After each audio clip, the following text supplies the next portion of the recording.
ચાલો વિદ્યાર્થી મિત્રો, ગુડ મોર્નિંગ, જય શ્રી કૃષ્ણ. ચેપ્ટર 4 માં આપણે 5 લેક્ચર પૂરા કર્યા. છેલ્લા લેક્ચરમાં આપણે પ્રથમ ક્રમની પ્રક્રિયા માટે વેગ અચળાંક k નો સૂત્ર બતાવ્યું. બરાબર, તમે પાકું કરી નાખ્યું હશે. બહુ સિમ્પલ સૂત્ર હતું અને આપણે એનો એક કોયડો પણ ગણ્યો હતો 4.5. તો હવે આપણે આગળ વધીએ. લેક્ચર નંબર 6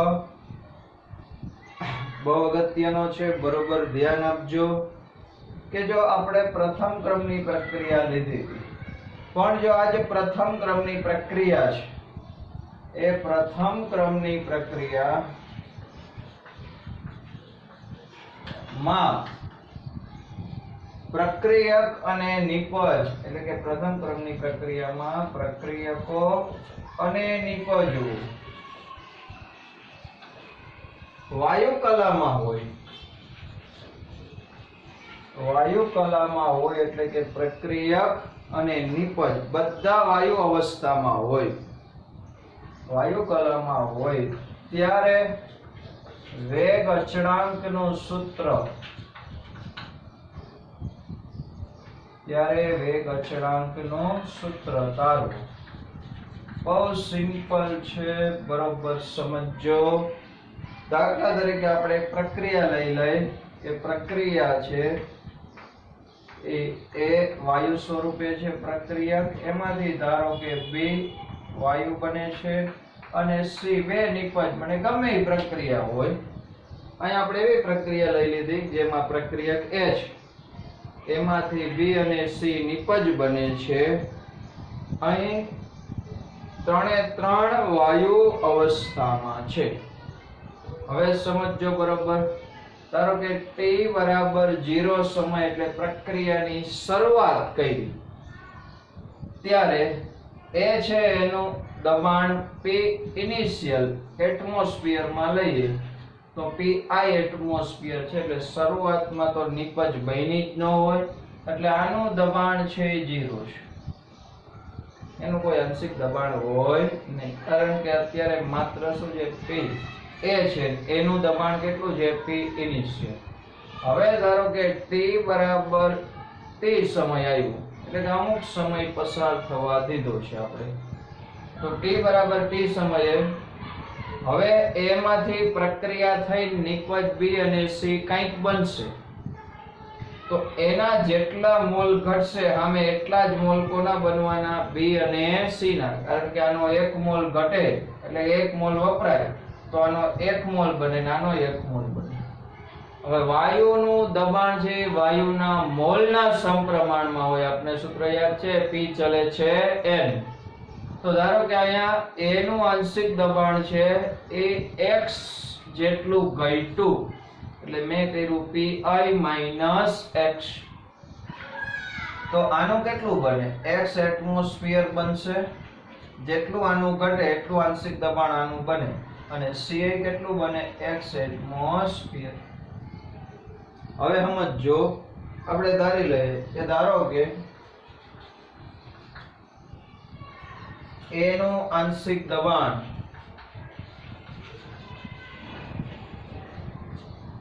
એને આપણે Pa કહીએ, B નું આંશિક દબાણ એને આપણે Pb કહીએ, અને C નું આંશિક દબાણ એને શું કહેવાય? Pc. પ્રક્રિયા થઈ ગયા બાદ t સમયે હવે જે વાયુ છે એ વાયુ પાત્રમાં એકલો A નહીં હોય, એમાંથી બનેલું B હશે અને C હશે. એટલે હવે ત્રણેયનું મિશ્રણ છે. કોનું કોનું? A નું, વાયુ B નું અને વાયુ C નું.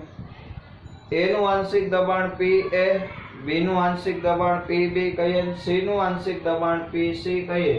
તો કુલ દબાણ ડાલ્ટનના આંશિક દબાણના નિયમ મુજબ કુલ દબાણ એને હું P ટોટલ કહું. તો એ ત્રણેયના આંશિક દબાણના સરવાળા બરાબર હોય Pa + Pb + Pc. આ તો આપણે જાણીએ જ છીએ. બરોબર ધ્યાન આપજો કે કુલ દબાણ છે ત્રણેય વાયુના આંશિક દબાણના સરવાળા બરાબર હોય. તો હું અહીંયા સૂત્ર મૂકી દઉં, P કુલ એટલે કે P ટોટલ કે ત્રણેયનું આંશિક દબાણનું સરવાળો PA વત્તા PB વત્તા PC. તો PA એટલે કેટલું છે? તો કે PI માઈનસ X વત્તા PB. PB એટલે B નું આંશિક દબાણ કેટલું છે? X ધારેલું છે. અને C નું આંશિક દબાણ એટલે PC. એમાં કિંમત મૂકી દઉં તો એ કેટલું થાય? X. તો આના ઉપરથી P ટોટલ બરાબર PI માઈનસ X વત્તા X વત્તા X. તો આ X ઉડી ગયા. તો P ટોટલ બરાબર PI માઈનસ X. તો X બરાબર શું થઈ જાય? આ બાજુ આવી જાય. તો PI માઈનસ P ટોટલ થઈ જાય. આ કોની કિંમત મળી ગઈ આપણને? X ની. સમજાય છે આટલું?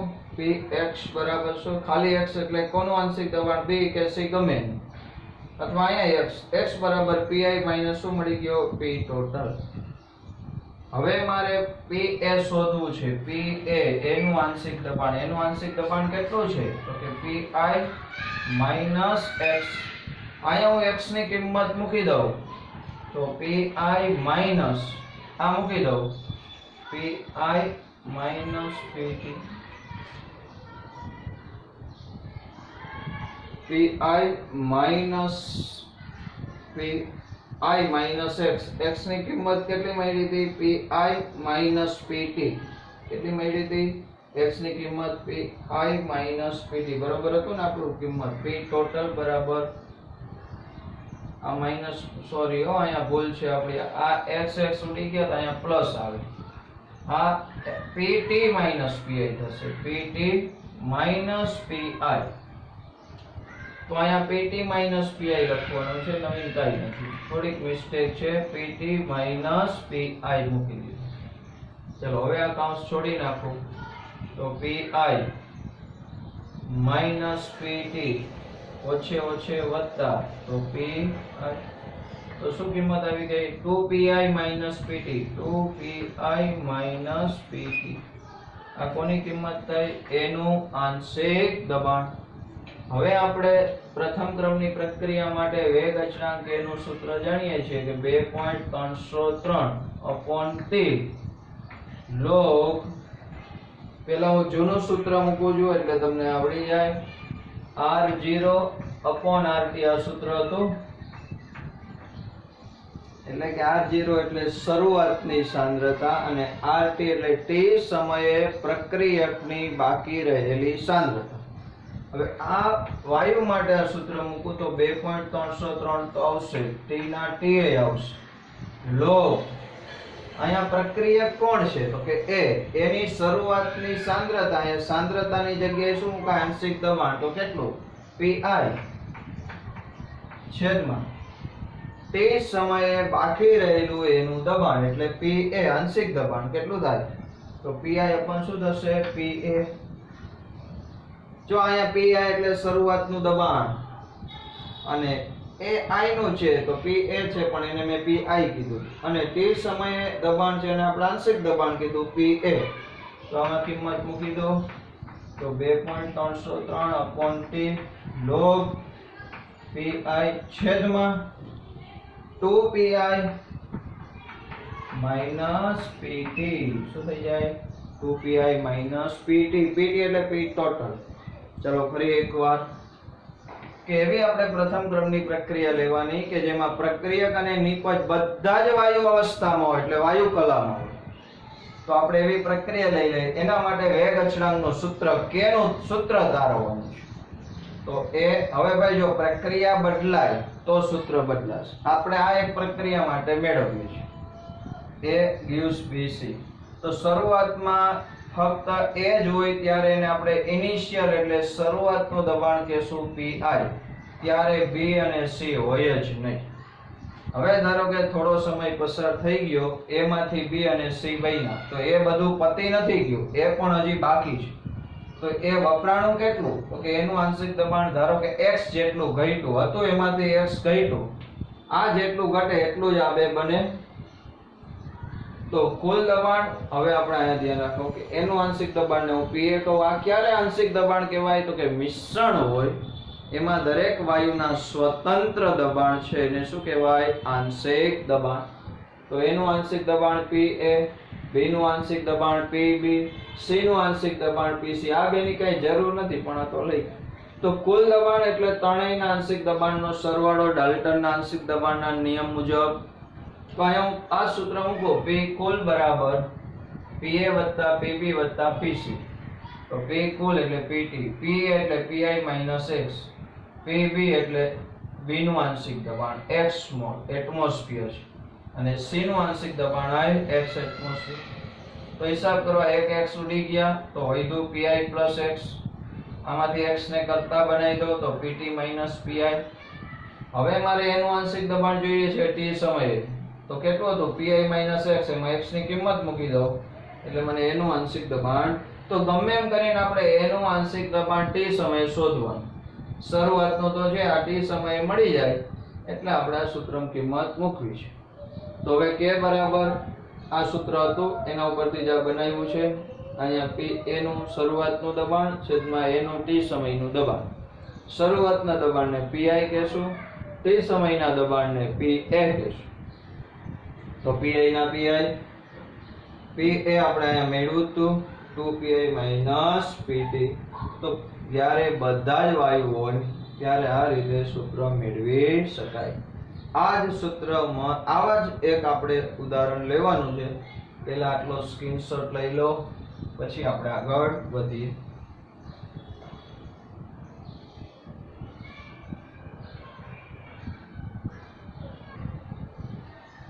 ચલો કોયડો 4.6 બરોબર સમજો.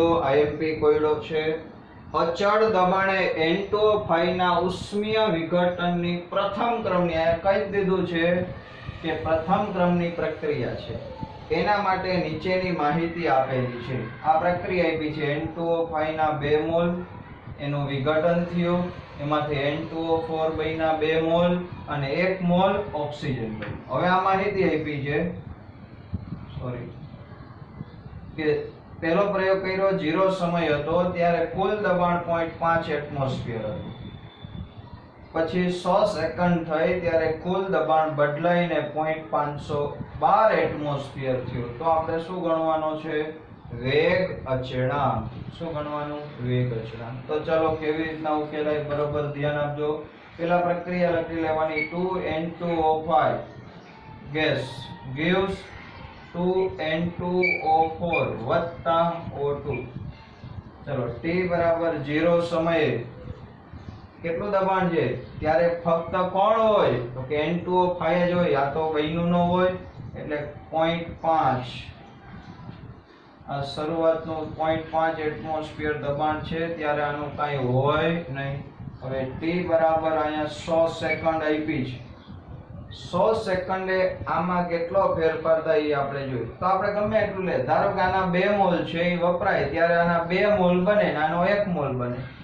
તો આપણે એમ ધારી લઈએ કે 0.512 હતું એમાંથી 2x કહીશું. ભાઈ x ખાલી ઘટાડો તોય હાલે, 2x ઘટાડો તોય હાલે. આના 2 મોલ ઘટ્યા એટલે મેં 2x ઘટાડ્યું.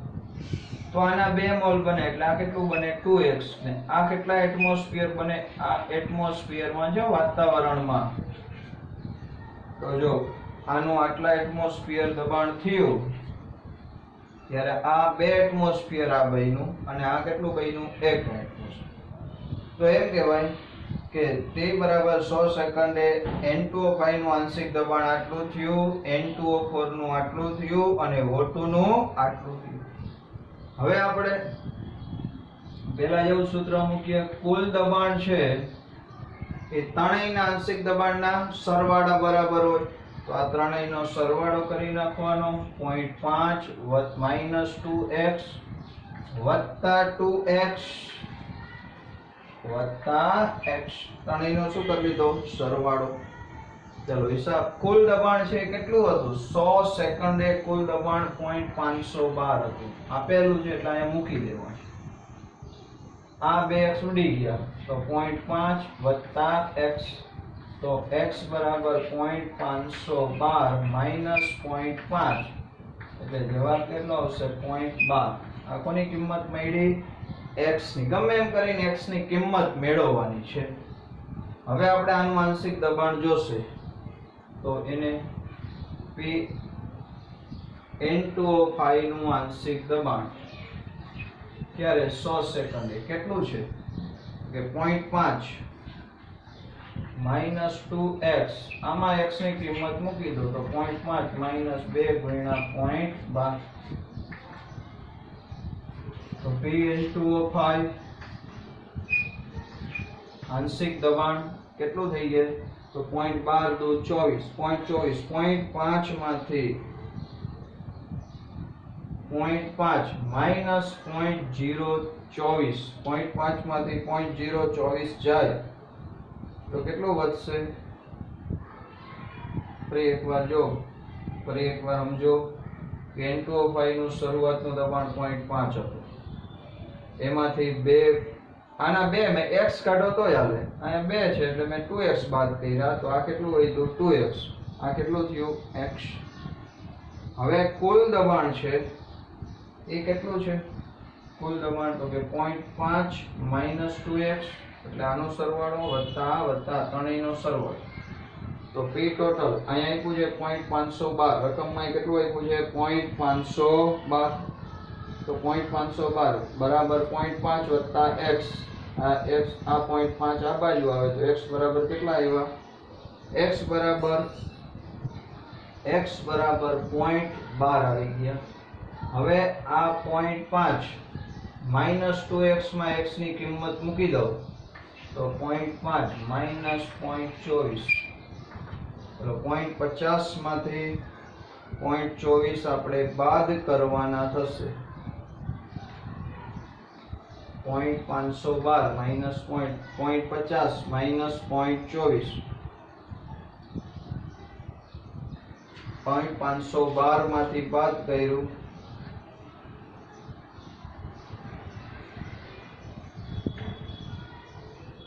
2x બરાબર 0.24 હિસાબ કરી લેજો કેલ્સી થી તો 0.5 minus 0.24 0.26 આવ્યું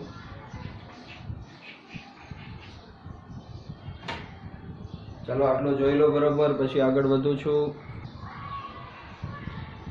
ચાલો ફરી એકવાર આટલું પ્રથમ ક્રમની પ્રક્રિયા છે એટલે આપણે આ પ્રક્રિયા આપેલી છે ચોપડીમાં તો ક્રમ અને આ રકમ આપી છે તો પહેલા શું કરવાનું પ્રક્રિયા લખી લીધી હવે t બરાબર 0 સમયે N2O5 નું દબાણ 0.5 એટમોસ્ફિયર હતું ત્યારે આનું 0 હોય ધારો કે t સમયે આનું બગડો છે એટલે 2x બાદ કરવાનો કાઈ ન હોય તો x બાદ કરવાનો તો 0.5 minus 2x બરાબર N2O5 નું 2x બનશે આનું 2x હવે કુલ દબાણ એટલે ત્રણેયના આંશિક દબાણનો સરવાળો તો આનો સરવાળો કરી નાખ્યો આ ત્રણેયના આંશિક દબાણનો 0.5 minus 2x plus 2x વત્તા x આ 2x ઉડી ગયા તો 0.5 વત્તા x તો x બરાબર 0.512 minus 0.5 અહીંયા આપણી મિસ્ટેક હતી જરાક સુધારી લેજો કે x બરાબર શું થયું 0.012 હવે P N2O5 આનું આંશિક દબાણ શોધવાનું છે તો 0.5 minus 2x એમાં x ની કિંમત મૂકી દો તો 0.5 minus 2 0.012 તો 0.012 ગુણ્યા 2 એટલે 0.024 તો 0.5 minus 0.024 એટલે P N2O5 કેટલું આવ્યું 0.476 એટમોસ્ફિયર તો ટેક્સ્ટ બુકમાં થોડીક જુદી રીતે અઘરી ગણતરી છે આપણે સહેલી ગણતરી કરી નાખી હવે પ્રથમ ક્રમની પ્રક્રિયાના વેગ અચળાંકનું સૂત્ર મૂકી દો 2.303 log શરૂઆતનું દબાણ એટલે P ઇનિશિયલ આંશિક દબાણ P A એટલે અહીંયા કોણ છે N2O5 આમાં કિંમત મૂકી દેવાની 2.303 t 100 સેકન્ડ log શરૂઆતનું દબાણ કેટલું હતું 0.5 છેદમાં આંશિક દબાણ જે આપણે શોધ્યું 0.476 ભાગાકાર કરીને લોગ જોઈને 2.303 વડે ગુણી 100 વડે ભાગો એટલે આપણે ફાઇનલ જવાબ આવી જશે કેટલો આવશે તો કે 4.98 ગુણ્યા 10 ની -4 ઘાત સેકન્ડ ઇન્વર્સ હવે આ હિસાબ નથી બતાવતો, આટલો આવડશે, ભાગાકાર કરવાનો, લોગ જોવાનો, હિસાબ કરી નાખવાનો, આ જવાબ આવી જાય. બરોબર સમજો. ટેક્સ્ટ બુકમાં થોડીક જુદી રીતે ગણ્યો છે, એમાં અઘરું કર્યું છે, આપણે સહેલી રીત વાપરી છે. લઈ લેજો સ્ક્રીનશોટ.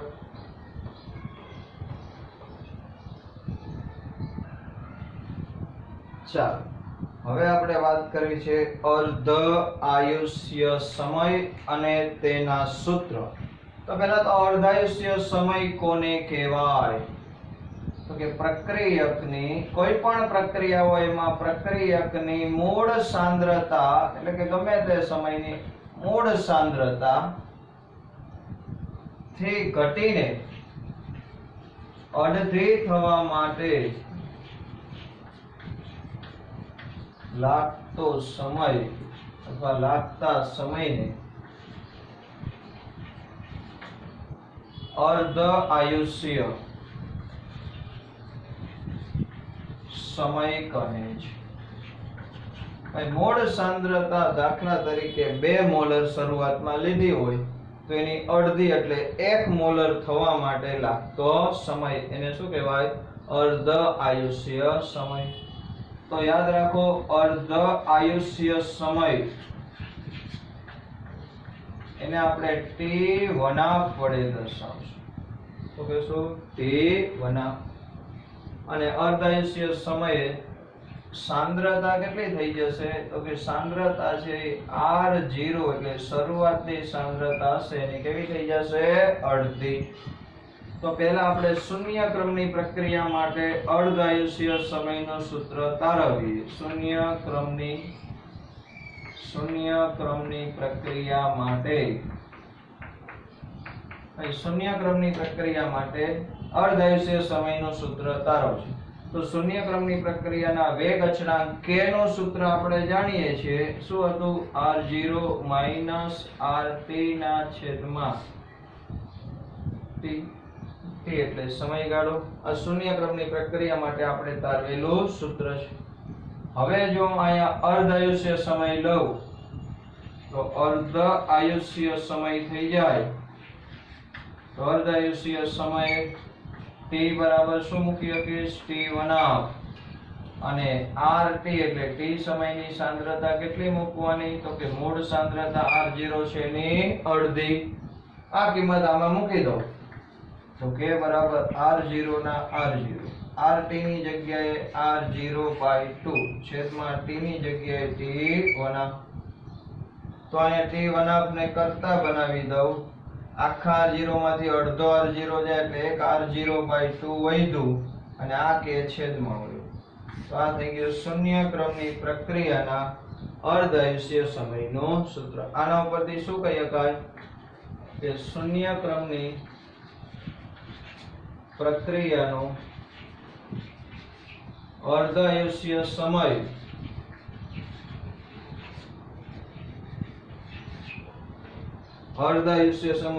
શરૂઆતની સાંદ્રતાના સમપ્રમાણમાં અને વેગ અચળાંક k ના વ્યસ્ત પ્રમાણમાં. અર્ધ આયુષ્ય સમય શરૂઆતની સાંદ્રતા. કોની શરૂઆતની સાંદ્રતા? તો અહીં લખી દઉં છું પ્રક્રિયકની શરૂઆતની સાંદ્રતાના સમપ્રમાણમાં અને વેગ અચળાંક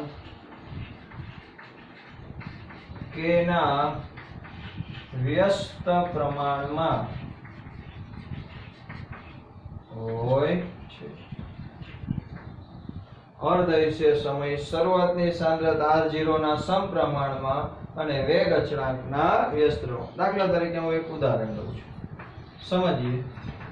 ધારો કે કોઈ પ્રક્રિયા છે, શૂન્ય ક્રમની પ્રક્રિયા છે. શૂન્ય ક્રમની પ્રક્રિયા જો એની મેં શરૂઆતની સાંદ્રતા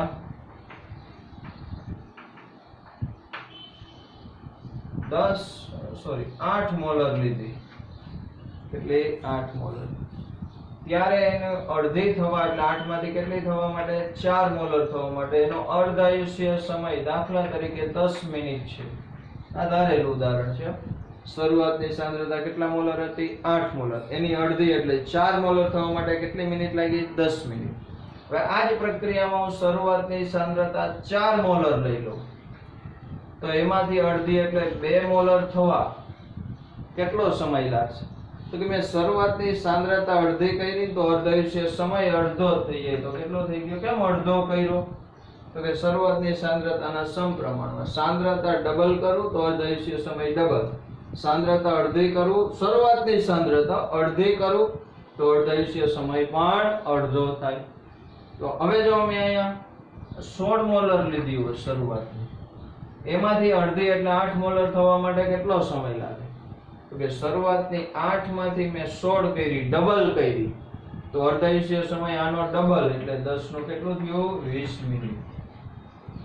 તો જો આવી રીતે તો આપણે પ્રક્રિયા ક્રમ ખબર હોય તો અર્ધાયુષ્ય સમય મેળવી શકાય. જો આપણે અર્ધાયુષ્ય સમય જુદી જુદી સાંદ્રતાએ મેળવતા ગયા અને સાંદ્રતા ડબલ કરતા અર્ધાયુષ્ય સમય ડબલ થયો, સાંદ્રતા અડધી કરતા અર્ધાયુષ્ય સમય અડધો થાય, તો એનો મતલબ કે એવું નક્કી થઈ ગયું કે સાંદ્રતામાં જેટલા ગણો ફેરફાર કરો એટલા જ ગણો અર્ધાયુષ્ય સમય બદલે છે.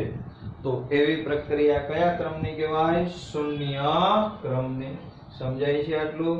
સ્ક્રીનશોટ લઈ લેજો, બરોબર સમજજો.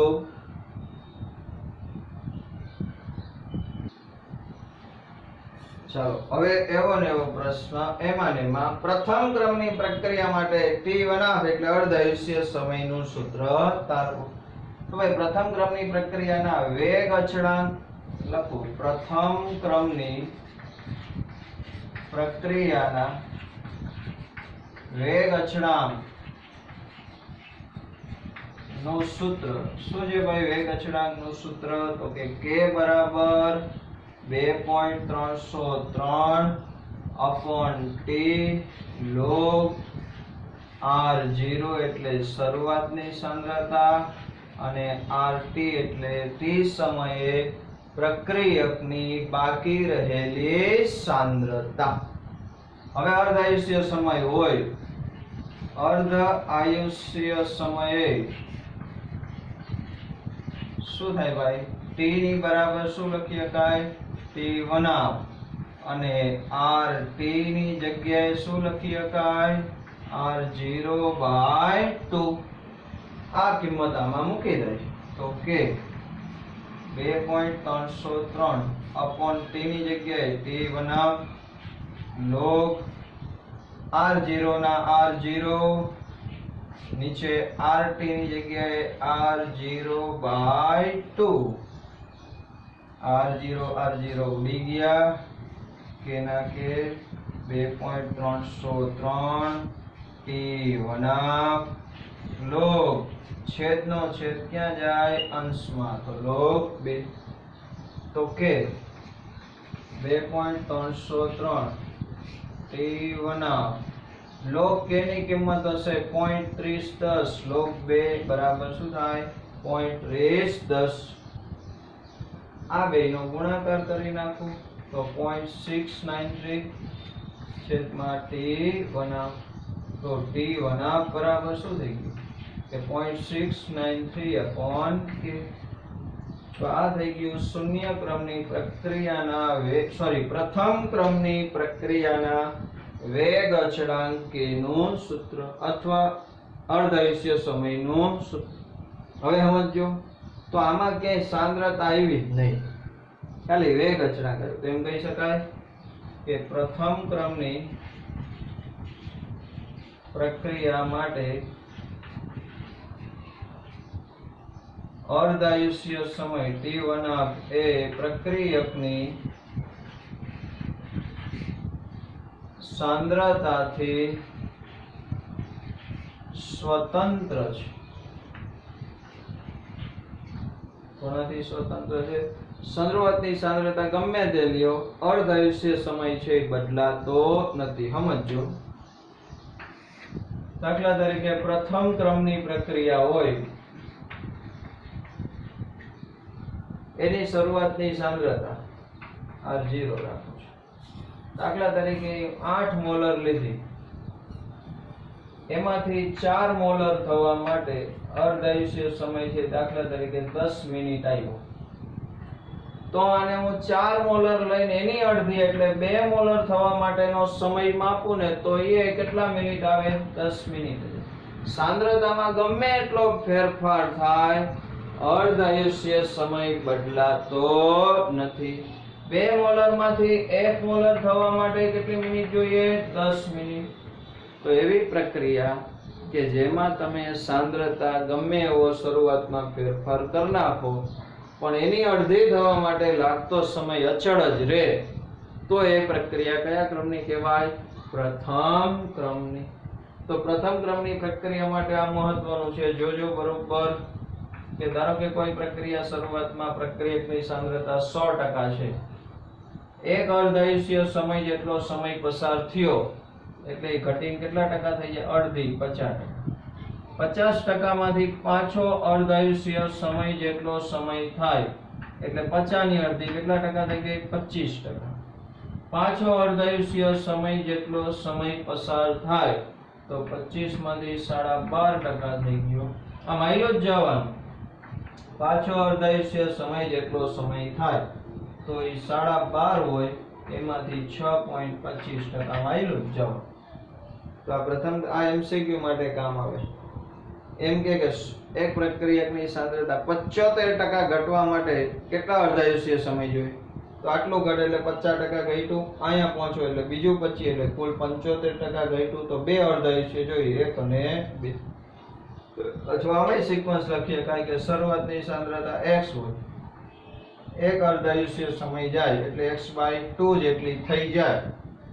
પાછો એક અર્ધાયુષ્ય સમય જાય એટલે x/4 થઈ જાય. પાછો એક અર્ધાયુષ્ય સમય જેટલો સમય પસાર થાય એટલે x/8 થઈ જાય.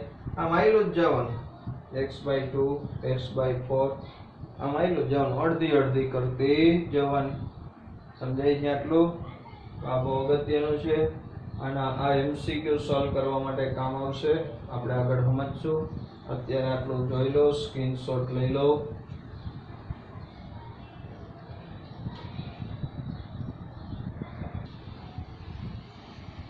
ચાલો બે કોયડા લઈ લઈએ. કોયડો 4.7 બહુ નાનકડો, કે પ્રથમ ક્રમની પ્રક્રિયાનો વેગ અચળાંક કે આપી દીધો છે.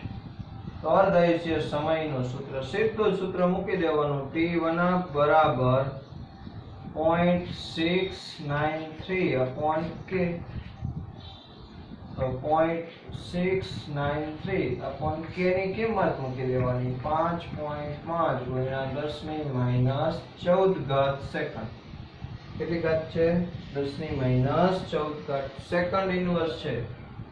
આનો ખાલી ભાગાકાર કરવાનો, બાકી કાંઈ કરવાનું નથી. તો જવાબ આવશે 1.26 ગુણ્યા 10 ની 13 આ સેકન્ડ ઇન્વર્સમાં હોય તો એ ઉપર જાય એટલે શું થઈ જાય? સેકન્ડ.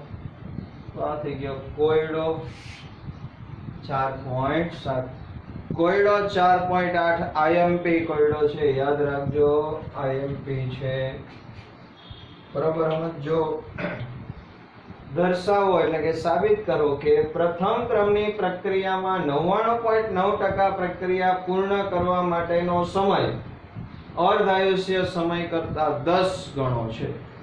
તો બરોબર સમજો.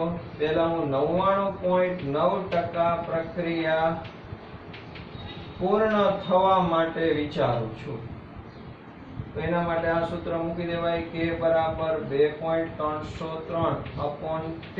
અહીંયા લખું છું 99.9 એટલે તમને ખબર પડે કે આ કોના માટેનો સમય છે? 99.9% પ્રક્રિયા પૂર્ણ થવા માટેનો સમય. લો શરૂઆતની સાંદ્રતા કાંઈ ન આપ્યું એટલે 100 ધારી લેવાની. 100% તેમાંથી નીચે બાકી રહેલી સાંદ્રતા, અહીંયા ધ્યાન રાખજો, 99.9 પૂરી થઈ ગઈ, બાકી કેટલી રહી? 0.1. આ ખાસ યાદ રાખવાનું છે. અહીંયા સાઈડમાં લખી દઉં છું કે 99.9% પૂર્ણ થઈ ગઈ, માટે બાકી રહેલી સાંદ્રતા તો શું કરવાનું? 100 માઈનસ 99.9 બરાબર કેટલું આવશે? 0.1. તો શરૂઆતની સાંદ્રતા કેટલી ધારી લીધી 100, એમાં 99.9 પૂરી થઈ ગઈ, બાકી કેટલી વધી 0.1, તો આ કે 2.303 T99.9 લોગ આ 0.1 એટલે આ ભાગ્યા એટલે કેટલા થાય 10^3. તગડો આગળ આવી જાય એ આને ગુણાઈ જાય તો 2.303 ગુણ્યા 3 log 10 એટલે 1. log 10 ની કિંમત કેટલી થાય 1. ઘાત આગળ આવી ગઈ log 10 એટલે 1 છેદમાં T99.9. આનો ગુણાકાર કરી નાખું કે 3 દુ 6 3 તેરી 9 0 9 છેદમાં T99.9. આને કહી દઉં સમીકરણ 1. સમજાય છે આટલું? હવે આપણે અર્ધાયુષ્ય સમય માટેનું ખબર છે k બરાબર 0.693 upon T1. અર્ધાયુષ્ય સમયનું સૂત્ર તો ખબર જ છે, એના વેગ અચળાંક 50% હમણાં જ સાબિત કર્યું. હવે આ બે વેગ અચળાંક સરખા જ હોય તો સમીકરણ 1 અને 2 ને સરખાવતા 1 અને 2 ને ખાલી શું કરવાનું સરખાવી દેવાનું છે.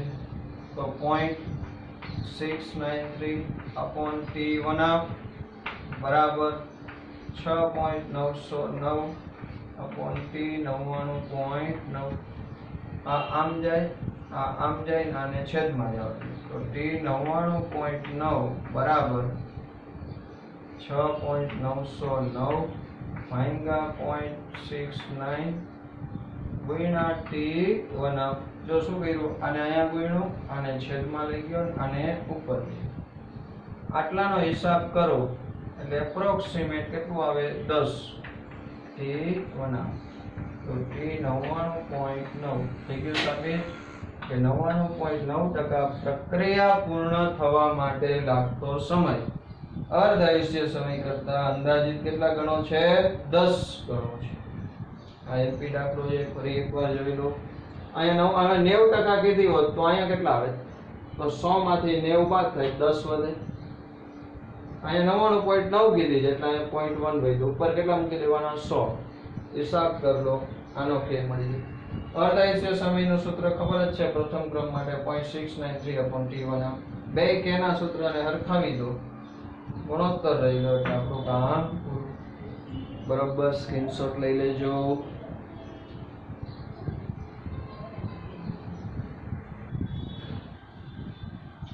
ચાલો લખાણ સંબંધિત પ્રશ્ન 2 લઈ લઈએ. લખાણ સંબંધિત પ્રશ્ન 4.5.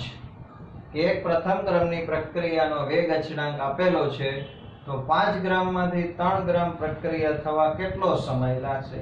સીધું જ સૂત્ર મૂકી દેવાનું k બરાબર 2.303 upon T log R0 upon RT. ચાલો k શોધવાનો છે, એટલે આપેલો છે સોરી, કેટલો છે 1.5 ગુણ્યા 10^-3 2.303. આ સમય t શોધવાનો. લોગ હતી કેટલી 5 ગ્રામ, એમાંથી ઘટીને કેટલી થવાની છે 3 ગ્રામ. t ને આમ લઈ જાઓ તો 2.303 upon 1.5 ગુણ્યા 10^-3 છે છેદમાં લઈ ગયો. log 5/3 તો log 5 માઈનસ શું કરવાનું log 3. તો 5/3 કરીને log જોવાનો, એના log ની કિંમત આવશે 0.2219. અથવા log 5 માઈનસ log 3 કરો તો હાલે, અથવા 5/3 કરી log જોઈ નાખવાનો કેલ્સી થી 0.2219. હવે એને ગુણ્યા એના ભાગ્યા આટલું, તો સીધો હિસાબ મૂકી દઉં છું, તમે કેલ્સી થી કરી લેજો. 444 સેકન્ડની આજુબાજુનો જવાબ આવશે. પોઈન્ટમાં આવે પણ એક્ઝેક્ટ લઈ લેવાનો. બહુ સિમ્પલ દાખલો, સીધો સૂત્ર જ મૂકવાનું છે. ચલો આવો જ દાખલો 4.6.